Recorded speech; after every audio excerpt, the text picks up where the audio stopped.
Summer camp, or I should say fall camp, it's fall camp now, is upon us at Iowa and all across the country. And, you know, it's interesting, Iowa, we know that spring ball is always very important for development. And certainly some of the guys that got here early, like Arlen Bruce, Keegan Johnson, I'm missing a couple guys in there. I think David Davidkoff, he enrolled early as well.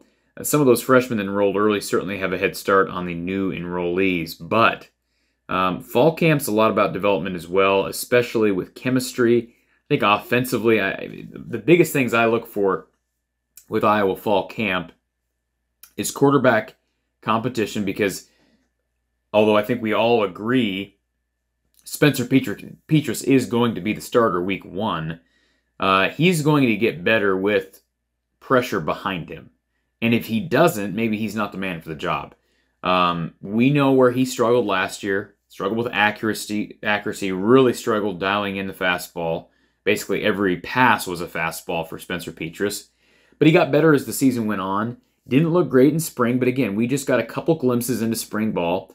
And I think the second game was a really windy day, so not to make excuses for Spencer, but there's a lot of things to watch. And so you'll see that as we go through my top fall camp needs, you're going to see a theme that I do sort of prioritize offensive development in the fall.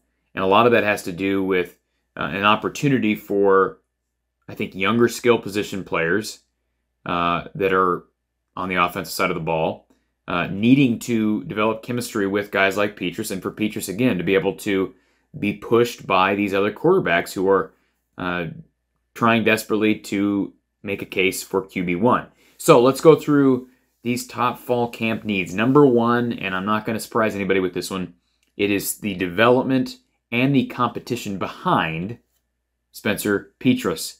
Again, Petras struggled early last year. We know his struggles against Northwestern. Iowa loses a 17-0 lead against the Wildcats. You know, didn't play well at all against Purdue. Really didn't play well against Minnesota. Didn't play well against Michigan State. Against Penn State, he was better at times, but the second half, he really didn't play well either. The running game really carried Iowa last year. We know that. Will the running game be able to do the same? We don't know, but he's got to develop even more so this fall camp, regardless of the progress he made over the spring, and we continue to hear that from Iowa receivers and the coaching staff that Spencer really turned a corner. Obviously, we don't know that yet. I mean, we're going to have to wait and see on that one. But again, not only has he got to develop some fixes to his own game, but you look at who's behind him. Deuce Hogan, Joey Labus, I believe, is his last name. And then, of course, Alex Padilla, who we recognize at this point to probably be the favorite for QB2.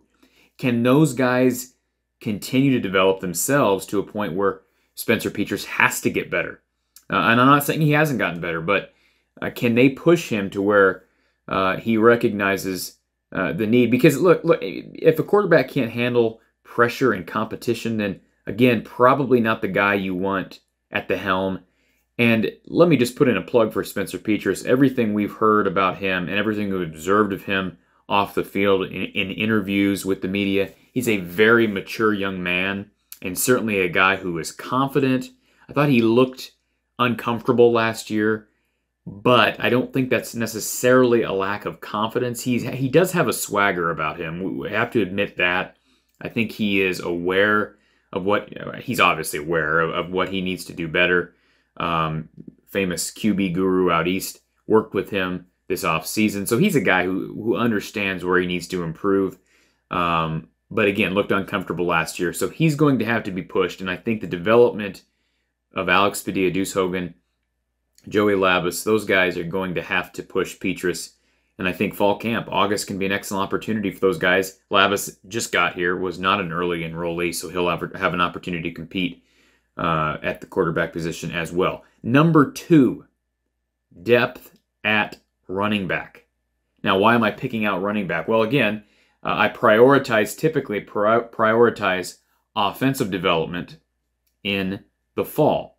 A lot of times with skill position players. Really, even into recent years with guys like Amir Smith-Marset, who really came on strong in early 2017. Brandon Smith got time as a true freshman, I believe, if I'm not mistaken, was playing as a true freshman. Didn't play great, but was in there for blocking purposes and for development. I think skill position players typically have an opportunity to begin to make more plays as they develop more chemistry with Spencer Petras, which now that they've had an entire spring, if you're able to do that, and so now we can actually make strides in other areas. And running back is just a position where typically Iowa has issues retaining healthy players. We know the stories of the many running backs that have struggled with injuries, and that's kind of the case across the country. It seemed like for a while Iowa had a curse on it as far as running backs are concerned. Joel Hampton, Mikhail McCall. I mean, you can go down the list. It's a laundry list of examples where Iowa running backs get hurt, either in fall camp or early in the season, and it kind of derails things. So, depth is important. You've got to have depth.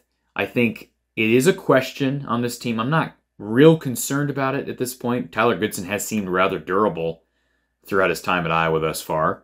But Ivory Kelly-Martin, who we kind of perceive as the RB2 right now, has struggled with injuries. So who's behind Tyler Goodson? Goodson's not carrying the ball 30, 35 times a game. That's just not happening. So who's behind Tyler Goodson right now if you want to be able to carry the ball that many times?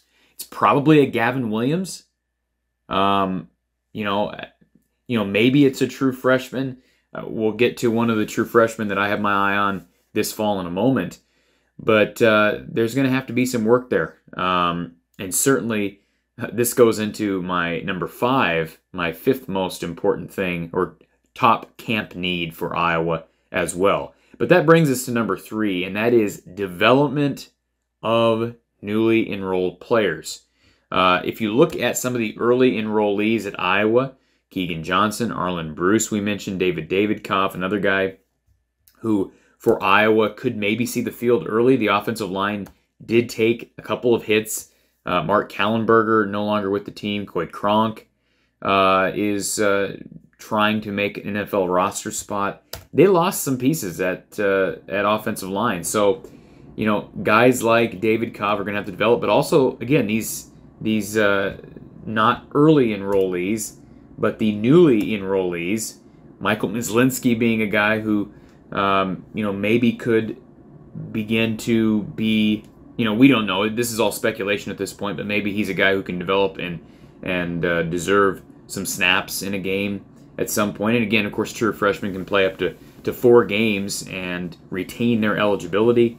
Bo Stevens is a big guy, 300 pounds listed according to the University of Iowa as a true freshman. Maybe he's a guy who can come in and spell some minutes as well, or spell some snaps. But I think, again, going back to skill position players, as far as newly enrolled players, Devin Hilson's a guy who Iowa fans should be keeping their eye on. I believe it was this past spring, speaking with our good friend Mark Rogers, the voice of college football, we talked about Devin Hilson, a guy who, coming out of Des Moines North, who hasn't really, I don't think Des Moines North has produced a D1 football player in decades. He's a guy who did not enroll early, but it's sort of a big guy. He's 192 pounds at 6'1". I wouldn't be shocked to see Devin Hilson work his way into at least the conversation of being involved in special teams. And as you know, if you're an Iowa fan, special teams is the route to playing time as an underclassman. So Devin Hilson is going to have to develop. And then another guy that I'm really looking forward to watching is Brody Brecht. I mean, here's a guy from Ankeny who looked like might actually choose baseball over football. Will be playing 2 sports at Iowa, but decided to come here and play football. He fits the mold of what Iowa needs. 6'4", 205 pounds. Certainly, we don't suspect that he has quite the physical attributes that a Brandon Smith had last year, but Iowa needs that X-type receiver. I've been preaching that all summer and spring. They need somebody to emerge there. Keegan Johnson might be the best applicant, but he's 6'1", 197. He is not Brandon Smith. And if you look up and down the roster, in fact, let's zero in on wide receivers here. You've got Keegan Johnson at 6'1". You got Arlen Bruce at 5'10". You've got Deontay Vines, who, redshirt freshman, heard some rumblings that he's making some progress, but again, 6'0", or 6'0". Quavon Matthews is 5'11". Jackson Ritter's a big guy, but does he make a step forward? Desmond Hudson's been the guy that I've kind of had my eye on all year. I think that he's the guy that they need to really develop, and hopefully Desmond has made some strides. Tyrone Tracy's not going to be playing. I guess he can play the X position, but I don't want him trying to catch fades in the back of the end zone. Nico Reganey, same thing. Charlie Jones is 6 foot. Max Cooper is 6 foot. They got lots of slot guys. And they've got lots of guys who can run. Max Cooper, I believe, was a track athlete in high school. He's certainly a guy who can run. We know Charlie Jones is great at kickoff returns and punt returns. Nico Reganey, solid hands. Tyrone Tracy can run. They need a guy who can get up and make a catch in the back of the end zone, similar to what we saw from Brandon Smith last year. Now, maybe a guy like Sam Laporta can become more of that red zone target for Iowa. But again, there's not a lot of depth at tight end right now that we know of. So I just think those two guys, again, Desmond Hudson, but as far as the recent enrollee, Brody Brecht, I don't know if where Brody's where Brody is at physically, or certainly in the minds of the coaching staff. It is hard, I'm sure, for a guy like Brody to be able to come in and immediately at a position where there are a lot of guys, but be able to kind of find his niche as a bigger guy. You've got to think that the coaching staff has made that clear to him that, hey, if you can develop, we can use you fairly early. And again, can he get to a point where he's playing on special teams, contributing in a different way? And certainly that would help his chances of getting in on the offensive side as well.